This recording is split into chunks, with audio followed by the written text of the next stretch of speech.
जीवियस welcome back healthy morning. अब हम बात करेंगे रमज़ान एंड सेहत पे कि रमज़ान में अपनी सेहत का ख्याल कैसे रखना चाहिए, जो कि डेफिनेटली खाना पीना बीच में आता है, सोने खाने पीने उठने की रूटीन आती है और बहुत सारी चीज़ों की रूटीन आती है और कुछ एडिक्शंस होती हैं हमें डेली लाइफ में जो हमें छोड़नी पड़ती हैं रमज़ान में, वो किस तरह हमें अफेक्ट कर रही होती हैं। उन सब चीज़ों पर बात करेंगे। हमारे पास मौजूद है हमारे न्यूट्रिशनिस्ट साइमा। वालेकुम सलाम। कैसी हैं आप? अल्हम्दुलिल्लाह, आप कैसी हैं? बिल्कुल ठीक ठाक। कैसा जा रहा है रमज़ान? अल्हम्दुलिल्लाह अब तक तो सही जा रहा है। अभी तक तो पहला वर्किंग डे है भाई, रमज़ान का पहला वर्किंग डे आ रहा है, पता नहीं कैसा होगा। हाँ। कैसा गुजरेगा। आज ही ज़्यादा एंजाइटी तो भी लोगों को इसी की है कि सही बात है, एक हफ्ता थोड़ा सेट होने में लगता है, फिर आहिस्ता आहिस्ता आप रूटीन में 2 दिन तो वीकेंड में गुजर गए ना, चलो सो के गुजार लिए, क्या फर्क पड़ा। हाँ। बड़ा आज तो काम करना है, ऑफिस जाना है। बिल्कुल, और क्या, और गए हुए बल्कि आज ज़्यादा अच्छा गुजरेगा कि लोगों का काम में दिन ज़्यादातर गुजर जाएगा। अच्छा, पता है दूसरे को देख के थोड़ा मोटिवेशन भी होती है। Exactly. कि जब आपको रोज़ा लग रहा होता है या प्यास या भूख से आपको थोड़ा सा हाइपो से फील हो रहा होता है, तो जब आप दूसरे को देखते हो यार वो भी तो काम कर रहा है, जैसे ठेले पे हैं। हाँ। ठेला चला रहे हैं, आपके घर में जो आपकी मासी आ रही है, ये वो लोग हैं जो रोज़ा रख कर काम कर रहे हैं और ऐसा काम कर रहे हैं जो बहुत मैनुअल है, जिसमें उनको प्यास लगती है, पसीना आता है। हाँ बिल्कुल, तो उनको देख के आपको वही है ना बात कि आप जब भी किसी को देखें अपने से नीचे देखें।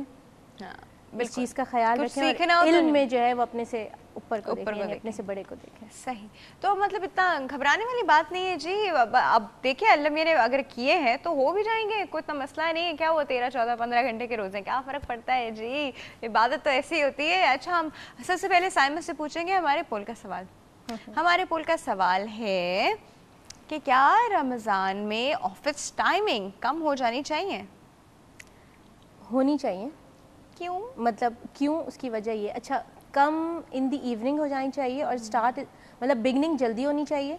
जैसे कि अगर 9 to 5 है तो वो 9 to 3 अगर हो जाए, या 9 to 2 हो, या 8 to 2 हो जाए, या 8 to 3 हो जाए। 8 to 3 तो हर जगह हुआ है प्रॉब्लम। तो ये इसलिए बेहतर होता है कि आप, क्योंकि सहरी में उठे होते हैं, सहरी के बाद बहुत सारे लोगों का रूटीन होता है कि वो इबादत में या कुरान की मतलब तिलावत करते हैं, उसके बाद फिर आपने चले थोड़ी देर आराम कर दिया। आज तो जो रोज़े गुजर रहे हैं उसमें तो आप समझ लें कि सहरी काफ़ी जल्दी हो रही है, तो आपको उसके बावजूद भी थोड़ी देर आराम का मौका मिल ही जाता है।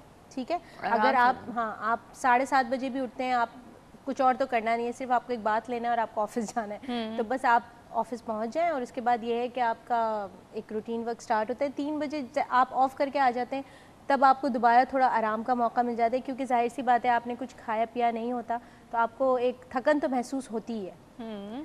और उसके बाद जो अच्छा, वो थकन पता है आई थिंक आज ज़्यादा तो सिर्फ हमें अपनी फजूल की रूटीन की वजह से होती है। बिल्कुल होती है। अगर हम नॉर्मल रूटीन में भी उस वक्त ना खाए तो हमें कुछ फील ही ना हो, हाँ, पता ही ना चले, सही बात है। तो अब वो हम लोग अपने आप को खाने पीने का इतना आदी बना के बैठे होते हैं ना कि ऐसा लगता है कि जहाद हो रहा है कोई। एक और चीज़ भी होती है, क्योंकि हम एक मुस्लिम कंट्री में हैं, हम ये बेनिफिट्स उठा रहे हैं, लेकिन ऐसे बहुत सारे मुसलमान हैं जो जाहिर सी बात है अमेरिका, कनाडा, यूके, उन्हें तो आप समझ लीजिए कि वही उनका है, और तो रोज़ा भी वो वहीं खोल रहे हैं, या समटाइम्स वो घर पहुंच भी जाते हैं, मतलब यानी रोज़ा उनका इस तरीके से है कि वो घर पहुंच ही जाते हैं। लेकिन मैं एक बात कर रही हूँ कि बहुत सारों की जॉब्स ऐसी होंगी कि जो हो सकता है रास्ते में खोलते हो, तो अगर हम इसको एज ए इबादत लें तो शायद हमें इससे कोई फ़र्क नहीं पड़ना चाहिए कि हमारे ऑफिस टाइमिंग्स क्या है। एग्जैक्टली, यही तो मकसद था हमारा। हम क्योंकि अपने ऊपर रहम करते हैं, ये हम सबकी आदत है, वो अपने ऊपर आ जाता है ना, मिजरी में आ जाता है कि पता नहीं क्या हो गया, हमारे साथ कुछ नहीं हुआ है। आप लोगों ने एक रोज़ा रखा है जो आपके खुदा के बीच में है। बस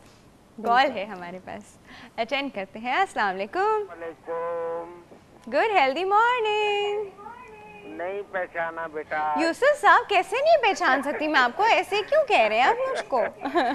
बेटा बहुत बहुत मुबारक हो, मैं तो मायूस हो गया था, लेकिन चले ठीक है, आज मंडे का दिन है, मंडे को ही मुलाकात हो गई। देखा अच्छा, मायूसी गुनाह है। आपको अल्लाह ताला बहुत खुश रखे। अच्छा, आपके न्यूट्रिशनिस्ट साहिबा जो बैठी हैं, इनसे ये सवाल करना है कि डायबिटिक की न्यूट्रिशन अगर यूसुफ साहब आपका ना वो टीवी का वॉल्यूम ना, फिर आपने चीटिंग की हमारे साथ। मुझसे क्यों आपके प्रोग्राम में गलती हो जाती है ना, क्यों करते हैं? सॉरी बेटा, सॉरी। अब मैं आपको बाकी जगहों पे भी चेक करूंगी। अब तो सही है, अब सही है।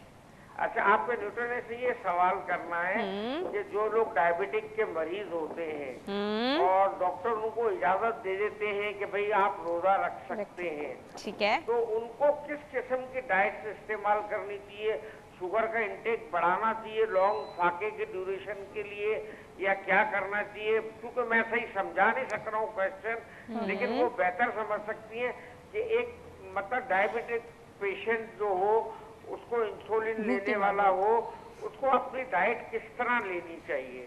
ठीक है, ठीक है, thank you so much for your call. एक ये कि यूसुफ साहब हमारे पोल का जवाब नहीं दिया, ने पोल का जवाब। छोटा सा ब्रेक है व्यूअर्स, छोटा सा ब्रेक है, अब आप लोग कहीं नहीं जाएगा, हम अभी वापस आ रहे हैं।